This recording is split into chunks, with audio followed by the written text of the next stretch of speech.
Officer Elaine Martinez's hand froze midway to her coffee cup. The words drifted across the diner, piercing through the clatter of silverware and morning chatter. "Ma'am, I'm sorry, but your granddaughter's smile just stole my heart." The waiter's gentle voice carried a warmth that made Elaine turn. What happened next would change 3 lives forever, proving that sometimes, the most powerful connections begin in the most ordinary places. If you've ever believed in second chances or the magic of unexpected meetings, this story will touch your heart. Make sure to like this video and subscribe to our channel for more real-life stories that remind us of the beauty in everyday moments. Elaine hadn't planned on breakfast with her mother that Tuesday morning. At 34, she'd spent 12 years on the force, the last 5 as a detective with Denver PD's Violent Crimes Unit. Sleep had become a luxury she rarely afforded herself, especially after the Riverside kidnapping case that had consumed her for months. But her mother, Sophia, had insisted. "Mija, you can't keep running on coffee and determination," Sophia had said over the phone. "One breakfast. That's all I'm asking." The corner cafe wasn't fancy, just a family-owned place with worn leather booths and coffee that tasted like it had been brewing since sunrise. Elaine had arrived in uniform, badge gleaming against the navy blue, her service weapon a constant weight on her hip. She'd have to head straight to the precinct afterward. Sophia was already seated, her silver-streaked hair pulled back in a neat bun, reading glasses perched on her nose as she studied the menu she probably knew by heart. At 68, Sophia Martinez carried herself with the quiet dignity of a woman who had raised 3 children alone after Elaine's father died on a construction site 20 years ago. "You look tired," Sophia said instead of hello, reaching across to squeeze her daughter's hand. "Good morning to you too, Mama," Elaine replied with a half-smile. "I'm fine. Just busy. Too busy to eat, apparently. You've lost weight." Before Elaine could defend herself, a waiter approached their table. He was tall, with kind eyes that crinkled at the corners when he smiled. His name tag read Daniel. "Good morning, ladies," he said, balancing a coffee pot in one hand. "Can I start you off with some coffee?" Sophia nodded, turning her cup right side up. "Yes, please. And my daughter will have the same. She needs it." Daniel filled both cups with practiced ease. "The special today is blueberry pancakes with a side of bacon. Made the batter myself this morning." "That sounds perfect," Sophia said. "We'll both have that."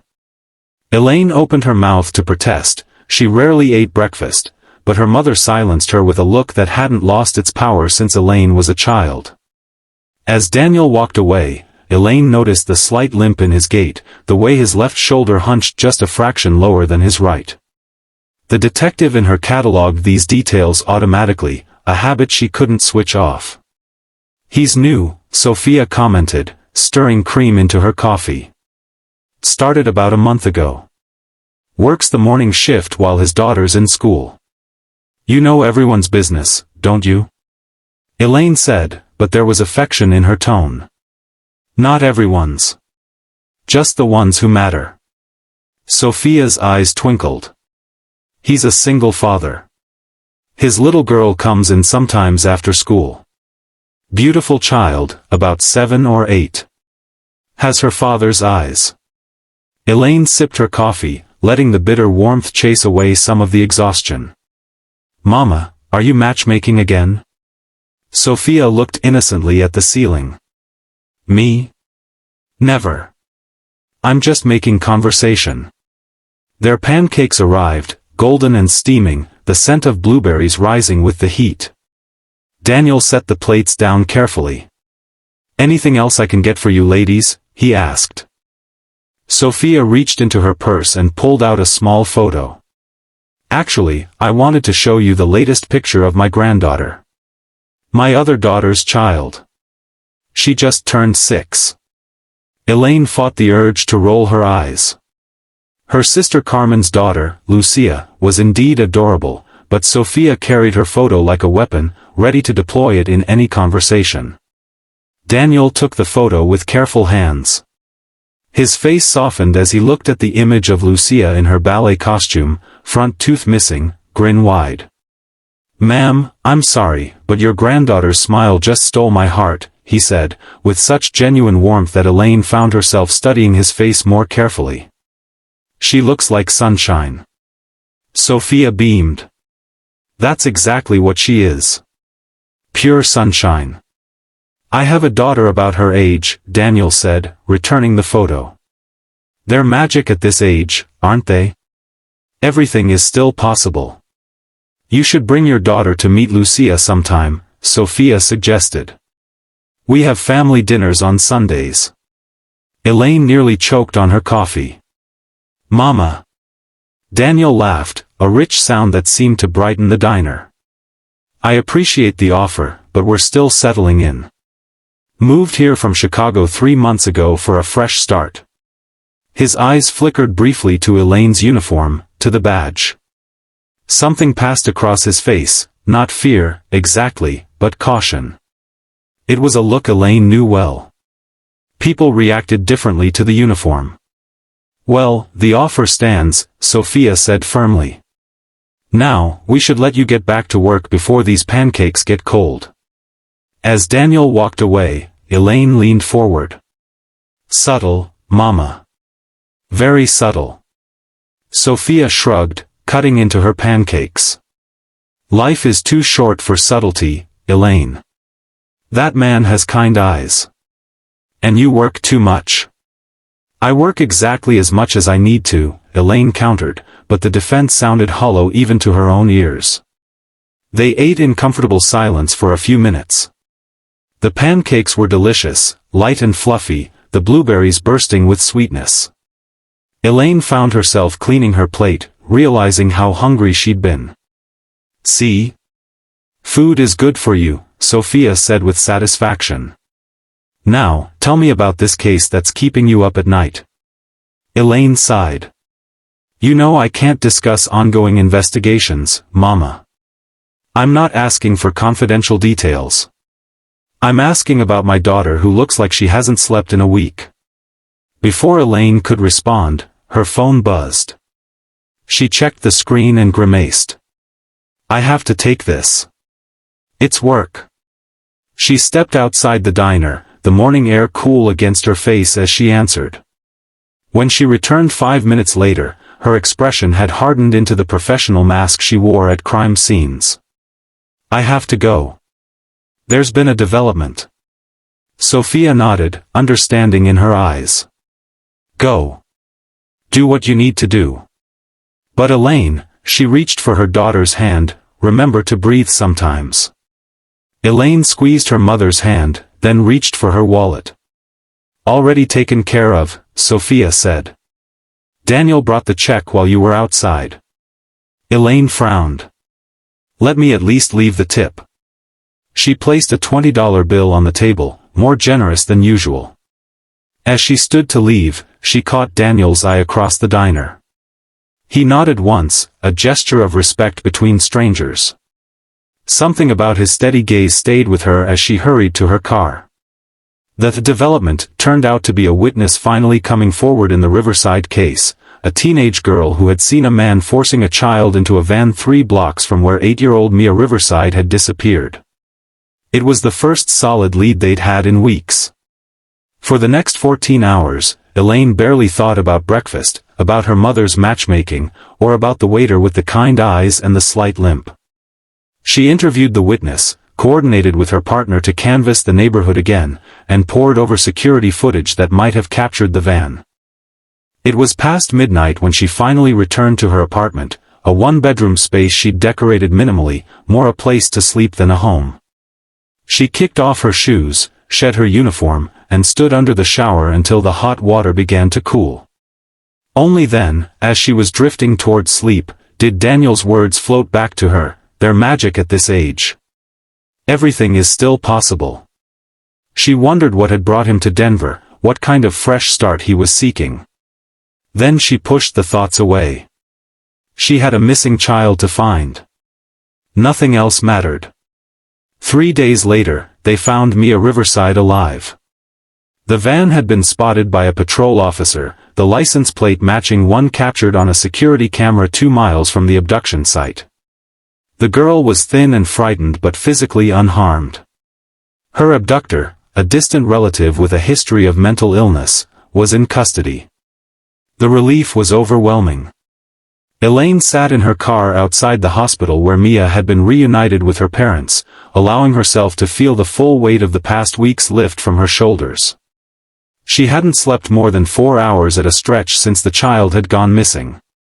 Now, with the case closed, exhaustion hit her like a physical force. She drove home on autopilot, barely registering the streets. But instead of turning toward her apartment, she found herself pulling into the parking lot of the corner cafe. It was nearly 9 in the evening, well past the breakfast rush. She wasn't even sure if it would be open. It was. A neon "open" sign glowed in the window, though the diner was nearly empty.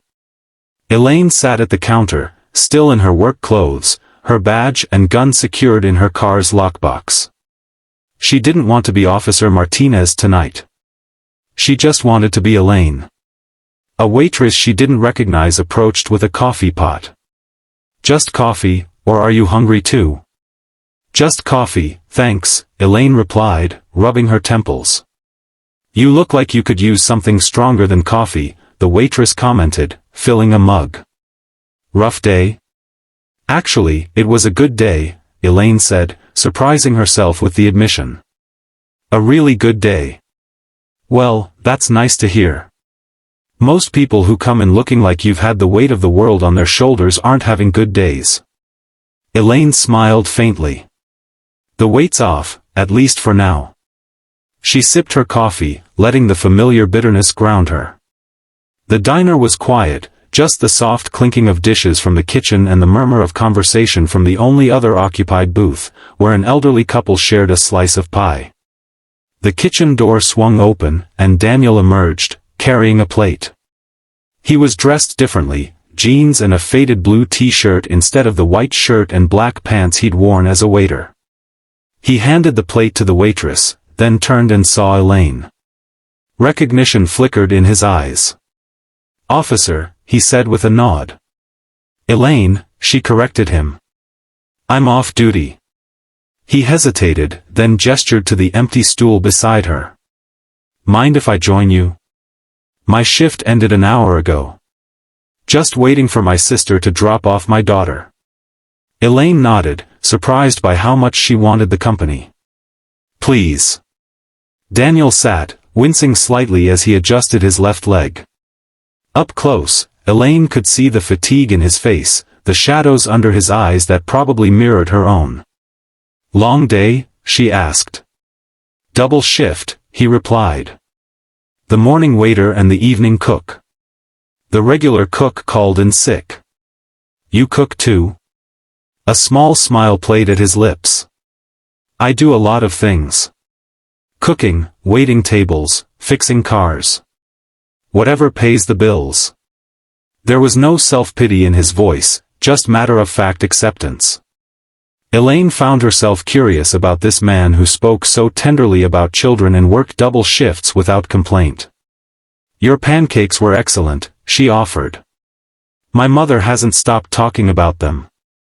Daniel's smile widened. "Your mother is a force of nature. She's been in twice since your breakfast together. Showed me at least a dozen more pictures of her granddaughter." Elaine groaned. "I apologize for her. She's on a mission to make sure everyone knows how adorable Lucia is." "No apology needed. It's nice to see someone so proud of their family." He paused, studying her face. "You look lighter than you did the other day." "We found her," Elaine said simply. "The missing girl I was looking for. She's safe." Understanding dawned in Daniel's eyes. "That's why you said it was a good day." Elaine nodded, unexpected emotion tightening her throat.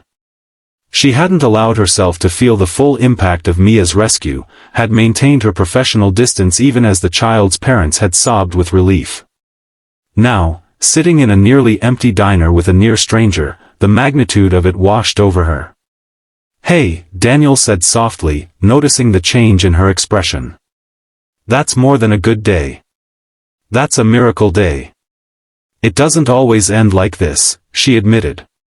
Sometimes we're too late. But not this time, he reminded her. This time, you found her. The simplicity of his words broke something open inside her. Elaine blinked rapidly, fighting back tears she couldn't afford to shed. Daniel pretended not to notice, giving her the dignity of privacy while sitting right beside her. The bell above the door jingled, and a little girl burst in, her dark hair in 2 braids, her backpack bouncing against her small frame. "Daddy," she called, racing toward Daniel. He turned, his entire being transforming as he opened his arms to her. "There's my Lily bug." The child launched herself at him, and he caught her despite his bad leg, lifting her into a hug that spoke volumes about their relationship. Elaine watched, something warm and unfamiliar stirring in her chest. A woman followed the child in, presumably Daniel's sister. She nodded to Daniel, waved to the little girl, and left without staying. "Lily, this is Elaine," Daniel said, setting his daughter on the stool beside him. "She's a police officer who helps find lost children." Lily's eyes widened as she looked at Elaine. "Like a superhero?" Elaine smiled, genuinely this time. "Not exactly. I just do my job." "Daddy says that's what heroes say," Lily informed her seriously. "That they're just doing their job." Daniel looked slightly embarrassed. "Kids repeat everything." "Hungry, Lilybug," the waitress called from behind the counter. "I saved you some mac and cheese." "Yes, please." Lily bounced on her stool. "With extra cheese?" "Always extra cheese for you, princess." As the waitress went to fetch Lily's dinner, the little girl turned her attention back to Elaine. "Are you Daddy's friend?" The question caught Elaine off guard. We just met, actually." "But you're talking." "That means you're friends," Lily declared with the absolute certainty of childhood. Daniel chuckled. "Lily has a very straightforward view of relationships." "It's refreshing," Elaine said, finding herself charmed by the child's directness. Lily's food arrived, and she dug in with enthusiasm. Between bites, she chattered about her day at school, about the frog they were watching grow from a tadpole, about her friend Zoe who had lost 2 teeth in 1 week. Daniel listened with complete attention, asking questions and responding with appropriate amazement to each revelation. Watching him, Elaine was struck by how fully present he was with his daughter, how nothing else seemed to exist for him in those moments. "Daddy makes the best pancakes," Lily informed Elaine suddenly. "Better than Grandma's, but don't tell her I said that." "I've had your dad's pancakes," Elaine confided. "They are pretty amazing." Lily nodded solemnly. "He puts vanilla in the batter." "That's the secret." Daniel raised an eyebrow. "Lily, you're giving away all my cooking secrets." "Only to your friend," Lily said, emphasizing the word friend with a meaningful look at Elaine. When Lily had finished eating, Daniel stood, reaching for his wallet. "We should get going. It's past someone's bedtime." Elaine found herself reluctant to end the encounter. "It was nice meeting you, Lily." "You too," Lily said, sliding off her stool.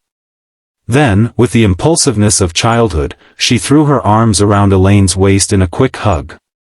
"Thank you for finding the lost girl." Elaine froze, then awkwardly patted the child's head. "You're welcome." Daniel gently disentangled his daughter. "Sorry. She's a hugger." "It's fine," Elaine said, though physical affection from strangers, especially children, was foreign territory for her. As they prepare.